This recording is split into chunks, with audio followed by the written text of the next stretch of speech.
Yeah, testosterone is the very basis of masculinity in every single form. Real men don't eat soy.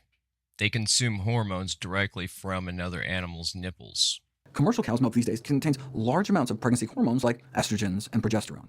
Here's the estrogen levels in milk. During the first 8 months of a pregnant cow's 9-month gestation, hormone levels shoot up more than 20-fold. Soy has phytoestrogens? Cute.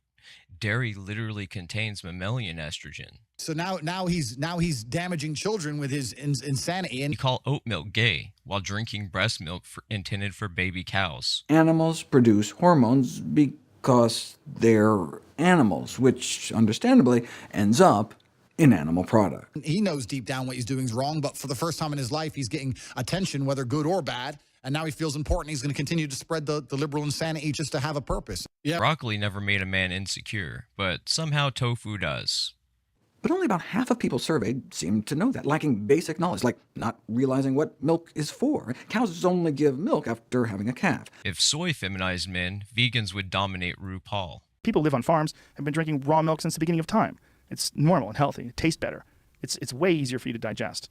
But I've definitely bought it. In Florida, nearly 24 people, including children, have gotten sick. You can sometimes pass on pathogens or things that can be bad for you, things like tuberculosis or various viruses. There are also a bunch of estrogens, which then concentrate further when you make other dairy products, like 5 times more concentrated in cream and cheese, 10 times more hormone concentration in butter. So when it comes to exposure to steroid hormones in the food supply, about 3/4 of our exposure to ingested female sex steroids comes from dairy, with the rest evenly split between eggs and meat and fish. In a word, Superbugs. whether the meat industry is using antibiotics prophylactically or doing it to make animals grow faster, the result is the same.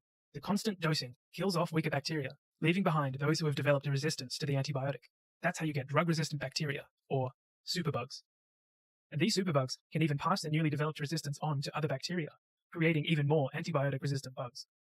The masculine urge to fear plants while lactating emotionally over tofu. Here are the average levels of these female sex steroids flowing through the bodies of 6 school children, average age 8, before drinking about 2 cups of milk. And then after. Within hours, their levels shot up, tripling or quadrupling their baseline hormone levels. So one can imagine the effects milk might have on men or prepubescent children. Soy doesn't have estrogen, but all animal products have high levels of estrogen, especially dairy. So even meat makes you gay.